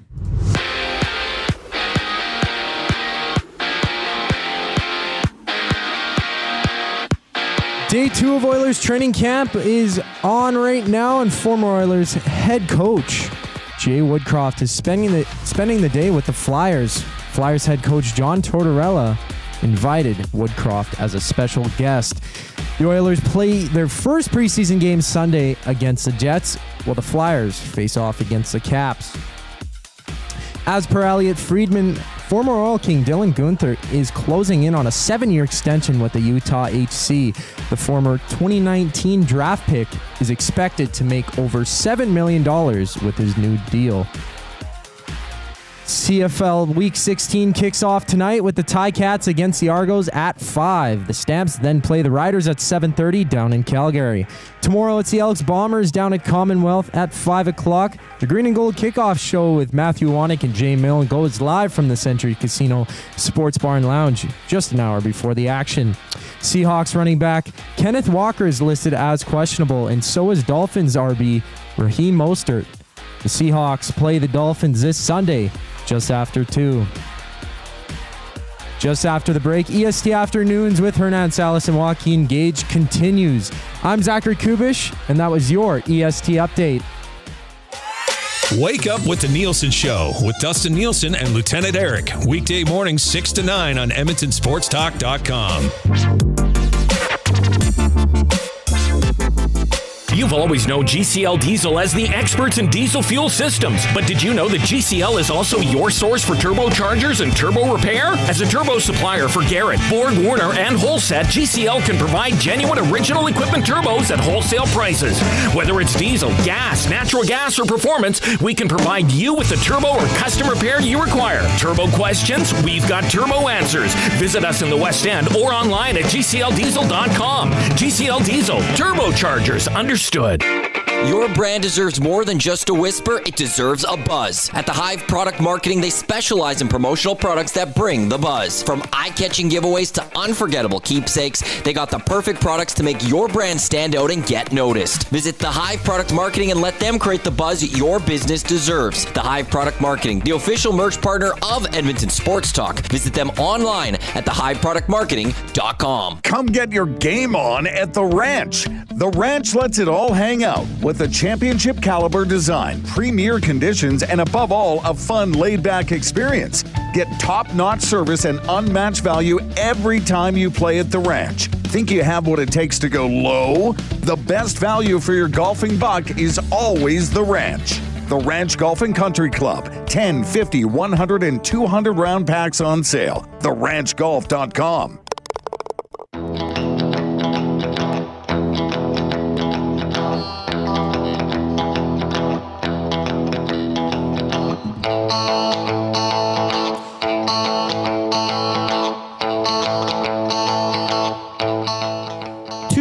Here on Friday afternoon. It's EST Afternoons. Hernan Salas, Joaquin Gage, and Zachticum. We were just talking about the biggest what ifs in Oilers history. A lot of good ones. A lot of good conversation there.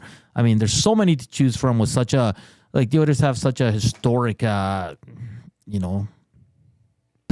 and with all the cups in the 80s, and then the 90s are that mid-tier team in the decade of darkness, and then they got the best player in the world. And, and one game away from winning it last year. Doug Dad says, what if the Coopster didn't wear that Golden Knights cap?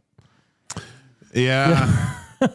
Because you got in trouble that day, did you not? I would have had a lot less hate. I felt like Maddie for a day or maybe a week or something like that. He gets a lot of hate, but no, it was not a good look. Of course, for you who don't know, I wore Golden Knights cap the day after the Oilers and the rest of the NHL came back after the All-Star break, and it was the Golden Knights versus the Oilers, and the Oilers were set to try and to win break streak. The record. To break the record for the most wins in in a row in an NHL season, and they ended up losing the game. So I was blamed because I wore a Golden Knights hat because I like their logo and their players. So. Yeah, there wasn't an ST for that, but bonehead move of the year would have. I think you would have locked that one up, buddy. I would have loved. I loved how you said it too. I was trolling people and stuff, and then the fact that they lost, that was a tough one. Well, I did that same thing when, of course, the rant of the year went to Tom Gazzola after the Oilers lost against the Sharks near Thanksgiving, and they became the worst team in the NHL after 13 games or 14 games or whatever. That day, I was at Nate doing radio school before, landing here, and we were down by the bookstore, so very public area. We were doing like live hits, like, oh, come down, blah, blah, blah, blah, blah.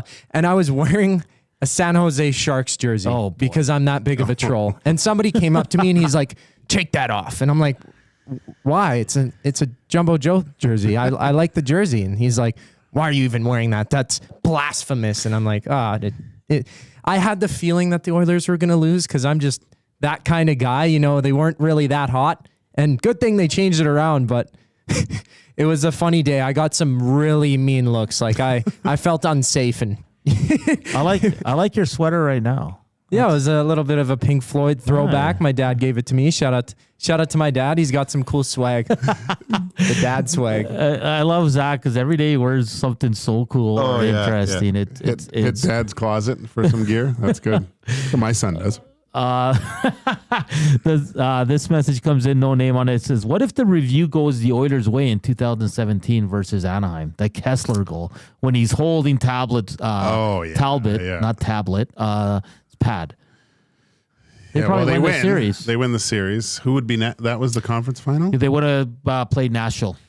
No, that was the second round. Second round. So they would have played Nashville. Nashville went on to the finals that year. Yes, they did. And lost to Pittsburgh, correct? Yes. It wasn't close. They beat Nashville? I think the Oilers were a little bit ahead at that time. There was still some growing that needed to be done there. Because the next year, everybody and their dog picked the Oilers to go to the final. I know. And they were out of it by December. It was just one of those bizarre years. You were just like, what the hell is going on? And they would miss the playoffs for 3 years? Yeah. Mac D blames himself for that one, too. Really? Yeah, because he was in the, I guess it's kind of the unwritten rule that you don't get up and go to the bathroom during play and sitting with the GMs. And they were up by 3, and he got up to leave and went, and they came back. They had scored when he was there, and when he sat down again, they scored again. And and then they came back, and they were like, dude, what'd you do that for? That was unreal. Yeah. I told him you don't have to worry about that. That was all on Kessler. Keep hammering that thumbs up. We're a little low for Friday. We've been pretty good all week. We're at 42, so let's bump those numbers up. Let's at least get to over 50, 60, and we can head into the weekend feeling good. Elks tomorrow hosting the Winnipeg Blue Bombers. It's going to be a hell of a game. Supposed to be a nice day, about 17, 18 degrees. Football weather. Yeah, with some sun. And then what's on Sunday? Oh, the Edmonton Oilers playing the Winnipeg Jets. That's going to be the most watched preseason game in the history of preseason games because Oiler fans are raring to go. Let's hear from one of the Edmonton Oilers. Outstanding playoffs, outstanding second half of the season. A guy that's going to get paid big time here. Evan Bouchard met with the media following day 2. Day 3 will go tomorrow, and then, like I said, game day on Sunday at 4 o'clock. But Evan Bouchard did meet with the media, and here we go. And just what did you kind of do, and how long did you wait before you started to get back into, I guess, hockey mode and ready for camp? Yeah, at first it was definitely a lot of rest and recovery for a long season. Took me about 2 to 3 weeks to get back into the gym, and then another week or so back on the ice. All in all, it was a good summer. I think I got the most out of it for the time we had, and ready to go here. During the season, you get so many games, and then you get all the way to Game 7 of the Cup final. You maybe don't have time to look back at your season until it's over, complete, and you get a chance to think about it. When you look back at last season, what strikes you about it, or what were you maybe most proud of? I think the resilience we showed in our group. Obviously, it wasn't the start we were looking for. Changes happened, but that didn't affect us. We bounced back. We knew what we had in the room, and even in the Cup Finals, being down 3-0, we showed resilience. We showed we had what it takes inside of us, and now it makes us that much hungrier. Okay, we're so polite here. No, I'm sorry. What about your year? Just a jump in points and maybe leadership. Just everything seemed to go up for you. How would you kind of categorize how the year felt for you? Yeah, I guess like I said, it wasn't the greatest start team-wise, individually-wise, but by the end of it, things were flowing, team was flowing, individuals were flowing. I think that's when individuals have success, it's normal when the team's doing well. So I think once you figure out the team, putting the team first, that's when you start to succeed. Evan, does your mindset change after a season like last year when you have the success you had? Does it change at all in the offseason leading up to another year? I think it just makes you that much hungrier. Like I said earlier, you go through that long season just to kind of not really get rewarded in the end. You get the experience, but it's not what you're looking for. So it makes you that much hungrier to really bear down when you get that chance, or when there's something not going your way, just to stay even keel, because things will turn around. Clearly, you've proven yourself to be one of the best power play quarterbacks in the world right now. Can you maybe talk about your progression when you first were tasked with the job and how that kind of progressively became perhaps a little bit more comfortable for you over time and experience? Yeah, I got eased into it slowly, which was nice. Tice helped me out quite a bit, and when you got the 4 other guys out there, kind of makes it pretty easy for me up there. Kind of get open for them, give it to them in good spots, and they make things happen when there's not many things to happen. How much do you want to play in the Four Nations Cup against the other Americans and the men's? Honestly, you're just waiting to get the season going. Haven't thought about that too much. Because some guys want the time off, but that'll just be more games. I mean, I guess the season hasn't even started yet, so I'm just looking forward to that. Evan, there's been some changes on the blue line. Got new guys coming in here. Some have NHL experience. Some don't have too much as a veteran guy now. Do you kind of take it upon yourself at all to help those guys out, kind of get acclimated to the team and the way things are around here during training camp? Yeah, I think everyone's very good at making everybody else feel comfortable. I think that's the biggest thing. When you feel comfortable here, that's kind of when you play to your potential. So I think that's the biggest thing, is making them feel comfortable, whether it's on the ice, off the ice. Just talking, making sure they know what's going on. I think that's going to be important. Do you every now and then think about that shot you rattled off the goalpost in Game 7? Definitely still think about that one. Yeah, I'd be lying if I said I didn't think about it. But like I said, it's one of those that if it goes in, who knows where we'd be right now, right? But can't think about it too much now. There's a new season to get going. Yeah. Is it tough to get? Like talking to guys, and there was such a disappointment getting that far. But sometimes teams get in a habit of trying to win last year's cup with this year's team. And is it important to move on and trying to win this year's cup with this year's team, I think? Definitely, yeah. It's a good point. I think we just got to take what we learned from last season and move on from it. Obviously, there's going to be ups and downs, but now, like I said, we know what we're capable of. Made a few tweaks, and I think we're going to be better for it. Do you find the opposition tosses out a few tweaks on your power play too? Did you notice that as the playoffs went along, that the different teams you played looked at your power play differently? Yeah, I think every team has a different way to defend it. But in the end, it's what we do. We kind of want to dictate what we do, whether they're playing a 3-up or they're playing a hybrid style. You got to just work with what they're giving you. And just doing a story on your head coach, of course, his first NHL training camp right now. Sorry to put you on the spot, but is there like a story or anything that kind of depicts what Chris Knobloch was all about last season, perhaps during the playoff run? He always made you feel comfortable, calm back there. Especially him. He was calm, relaxed, between periods. He, whether we were up, we were down, he was always even keel, and I think that really helped you settle back and kind of go in there without panic. That was Evan Bouchard of your Edmonton Oilers, and yes, we're all thinking about that post. What could have been? Yeah. That makes it 2-1. Yeah. Oh boy. Yeah, that's well, yeah. Like you said, you think about it, but you're putting it behind it. You're just focused on the season. You're not looking at anything else. They know what it takes and how hard it is to make the playoffs. That's the experience factor of this team. So I like what he said there. Hopefully he can. Even his interviews sound a little bit more mature too. A little bit. Yeah. Like there's, we all talk about old man Bush. He's kind of actually old man Bush now. But I just got a text here, Hernan, from someone we're all familiar with, one Jason Strudwick here. Yeah. Going back to our previous segment, thanks, Struddy, for this. This is great. What if Gager had gotten glasses at 20 years old to see the long shots? So thanks, Struddy, for reminding me about that. I was good and close. Oh, boy. Struggled from the long stuff. Yeah, that's... Thank you. He loves to chirp you, eh? Oh, yeah. Yeah. It's obviously having a lot of time home alone sitting on that Peloton. So just keep following that little Swiss girl up the mountain, Struddy, with your little bicycle shorts and your yellow shirt, and keep chirping me. I'll say this: one of the first media members I met was Struddy when he was doing the night show. Yeah. I went in to interview Mark Michaud. I was just getting into broadcasting school, and I'll say this, Struddy, man, like he was a beauty, man. He welcomes you in. He's funny. He's just great. And honestly, like you'd think a guy who played in the NHL and similar to you and Cassie and Belzy, you guys are all just great guys, right? And now you're part of the media. Unbelievable guys. Unbelievable. It's like Gene Principe. Yeah, I put you guys all in that same category. You guys are just absolute beauties. Always have time for the younger talent or media members and go out of your way to make them feel welcome. So the one thing about Struddy is that I always tell people, because he's loved in the city. Like there's a lot of love.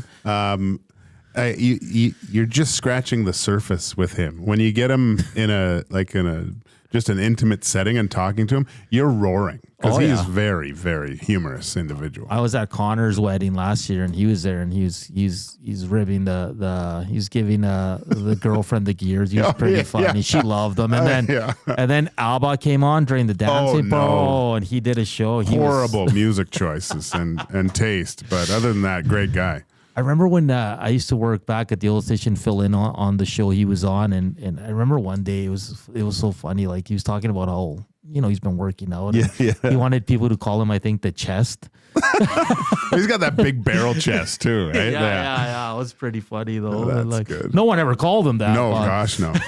But shout out to Struddy, an absolute beauty, and of course a former Edmonton Oiler, and I think he takes every opportunity he can to take a shot at our good buddy Gager. But I think it goes back and forth there. One segment to go here on Friday afternoon. It's 2:42. It's EST afternoons. Hernan Salas, Joaquin Gage. We'll be right back to close out the show as Reed and Jay are on location at Sit and Sleep down there in Edmonton South Common, and it's right beside Planet Fitness if you want to go say hi and hang out with the boys. Their show's loaded. It's going to be a good one, and we'll close out our show next. Here's Zach with a sports update.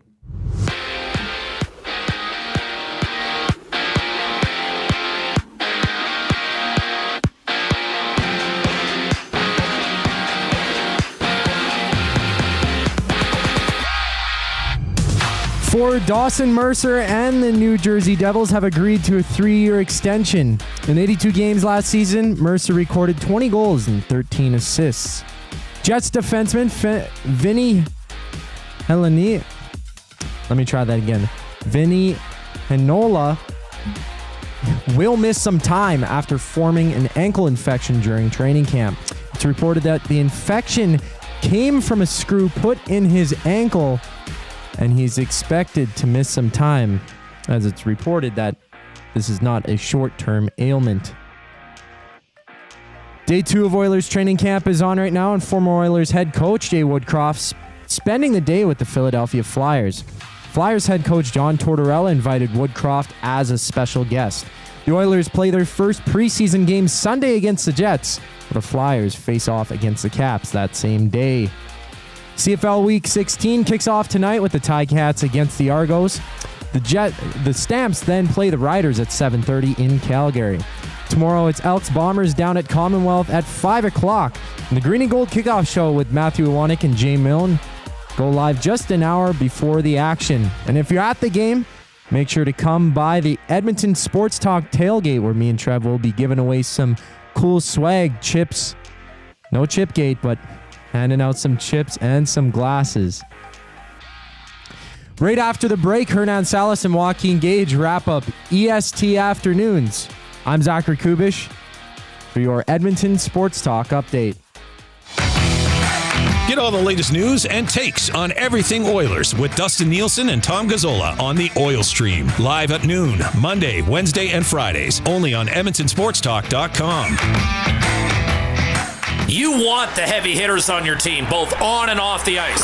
If you've been injured in a car accident, call the heavy hitters of Injury Law. James H. Brown and Associates, Alberta Injury Lawyers. With over 200 years of combined injury law experience, their precedent-setting lawyers are ready to help. Locally owned and proud Edmonton Oilers fans, James H. Brown and Associates wants to support you with their unrivaled experience, unrivaled results, and unrivaled commitment. When accidents happen, head to jameshbrown.com. Looking for a winning strategy for your retirement? Contact me, Joaquin Gage at K4 Financial, where expertise meets dedication. I will always look for a careful approach to your retirement, ensuring your financial future is secure. From tailored strategies to clear, actionable advice, I'm here to guide you every step of the way. Don't leave your future to chance. Get in touch with me, Joaquin Gage, today at k4financial.ca or email joaquin.gage@k4financial.ca to start planning for a brighter future and a more secure retirement. Edmonton Sports Talk delivers a mass audience of key, influential customers to your business, all while you associate your company brand with the biggest names, the hottest sports news, and teams from every league around the globe. Oilers and Elks, NHL, NFL, Major League Baseball, and the association, Formula One, soccer, golf. Oh, sweet mama! The excitement is palatable on Edmonton Sports Talk.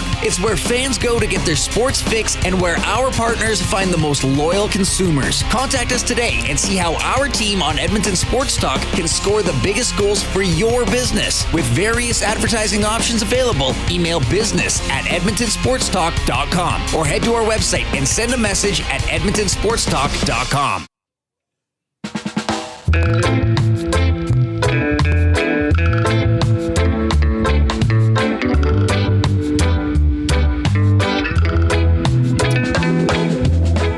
It's 2:46 here on Edmonton Sports Talk. Salas, Gager, Kubusch on EST afternoons as we close out the week on our show. It's been a fun one. Trey Ford, Tyrell Ford, Dennis Bernstein, Tommy Gazzola. Who else have we had on? Jamin Pelly today. Yeah, that was a good one. Kent Tilley. Kent Tilley. Yeah. Absolute beauty. Yeah. Hopefully he doesn't go into the deep depression of and the Oilers are good because it's something. Hey, did you notice in that scrum, if you're watching, obviously, the EST mic? Good job by Tommy. That's great. Gets it in there. Gets it right in there. You know, the thing that just stuck in my mind just with Zach's last sports update with Ville Heinola,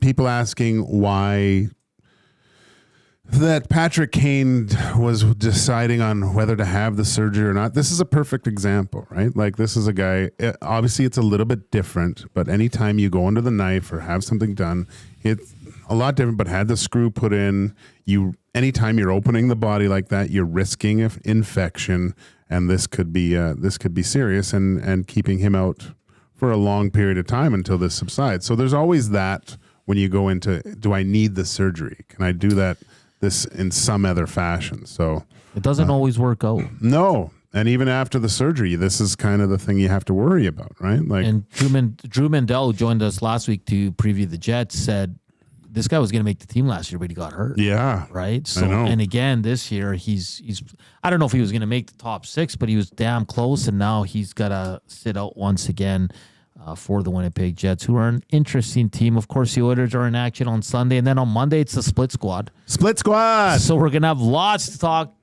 about. We're going to be able to break down Emberson and Podkolzin and Josh Brown and Troy Stetcher and all these guys. It's going to be fun. Yeah, no, this is, it's going to heat up. So, obviously, second day camp seems like it was exactly the same kind of. Laid back. Just some practice, get some reps in. You'll probably see more of a, I don't know, first cut's probably a week after. So, we'll probably see some trimming of the fat next Wednesday or something like that. Yeah, and Tommy alluded to it on the oil stream. Like, don't expect Sunday's lineup to be full of NHLers. No, I wouldn't expect that. Why would you? Right? This is what I'm interested in. Who comes from Winnipeg? That's the thing. You're probably. I haven't gone a deep dive into their training camp roster, but I doubt you're going to be seeing Scheifele and Lowry and Hellebuck. You know? I agree with that. It's not going to be a star-studded lineup there if you're going to the game. But I mean, come on. And they got to drive here because there's no airport there. Zing, that airport joke again. I just don't get it. I've been to it. You know they what? got an airport. No, I know. You know what? Winnipeg and all my CFL travels, and I know it's only like just over an hour flight, but it is the worst place to take off and land. Oh, you're scared of flying? Yeah. No, like I've had the worst experience going to Winnipeg and coming back. Oh, short runway? No, just something about the air there. Because I told the story when Dusty announced her show when we were leaving Winnipeg and our plane dropped 3 straight times in a row. Where everybody like screamed. Then I was like, holy crap, we're going down. I'd love to see. I get a kick out of guys. And then every time we land there, it's just turbulence and it's the plane's moving like crazy. It's just something about that Winnipeg air. I'm not kidding. I've only been scared on a flight once, and that was flying out in Russia. It didn't help that I watched a 60 Minutes kind of thing on who are the pilots on Russian commercial airlines, and it was all old MiG pilots, like all military guys. Yeah. And Hernan, I get on this plane, and the seats at the Garneau, the theater. Yeah. You sat in these, and they went right back. Like you looked up, and you literally looked into the eyes of the person behind you. Yeah. Like they didn't work at all. And I looked over, and I saw this old Russian guy. He popped his big, huge 40 of vodka. He offered me a sip, and I was like, "No, thanks." And he just started drinking that, and that was the longest runway. And the whole 60 Minutes article was, they need work. They're all decrepit. All these planes, and we were on that runway for I go, how long is this? Because we're not off the ground yet, and it was all the way up, and everything was rattling. I thought, this is it. This is how I'm gonna go. But we made it. I'll never understand people that enjoy flying. I love it. I don't get it because this year for BC. In the preseason, we'd take a smaller plane, so our equipment had to go on a truck. And on the way there, only on takeoff, like when we were just going up and then coming down, a plane made this weird sound where we all looked at each other. None of us knew what it was, and I was terrified. And then you have to fly back on it, but you're tired and all that, so you kind of you get on the plane and you're kind of half asleep, so you don't really care. But yeah, man, planes and me, and I like traveling. Yeah. I just wish there was another way. Yeah. So if you could take a train, would you? Yes. Like instead? If it took me another week, I'd take the damn train. Yes. Because I was on a train before I was ever on a plane. I took a 48-hour train from here all the way to Ontario. Great time, like great views and everything. Took freaking forever. But I went on my first plane ride just a few weeks back when I was on vacation on this, first week of the show here. And I loved it. Like my head was right out the window the entire time, looking at the mountains. I was just locked in the entire way there. And it was such an early flight at 6 a.m. or something. So I had to arrive at 5, and I was just wired. I'm like, woohoo. I was like a dog going on a walk, basically, is what it was. It was great. So I bet that guy in the middle seat, did you talk to him the whole time too? Can you believe this? I wish. I should have. What I'm going to miss is we fly charter. We just get on the plane. Yeah, that's great. Now I'm going to have to go through all this crap that you have to go when you travel. So I'm going to miss that part. It's an eye-opener when you can, the whole plane's yours. Yeah. It's great. So it was 2 to a row, so we always had the middle seat open. And then, the meals and everything. And even if we were going to Sask or BC, which are our flights, we still we got a meal, which was awesome, right? So I've heard it's nothing compared to the Oilers travel, but. No, well, it was bad when we flew commercial when I started with the Oilers. And even up to after 9/11, it never, I don't think anyone flew commercial after that, but we still flew commercial for some flights. Really? Yeah. How was that? It was hilarious because I'd always get I can fall asleep instantly sitting straight up. I could fall asleep right now, I bet. And but back then I would start obviously thinking about hockey all the time. I'd start making saves. And so I remember I sat between two women and I apologized in advance because I usually fall asleep, and I'm a goalie. I don't know. Maybe I was trying to hit on him. I don't know what I was saying, but I was saying I'm a goalie, and sometimes I jerk, or I try to make saves when I fall asleep. I'm sorry if I hit you. Yeah.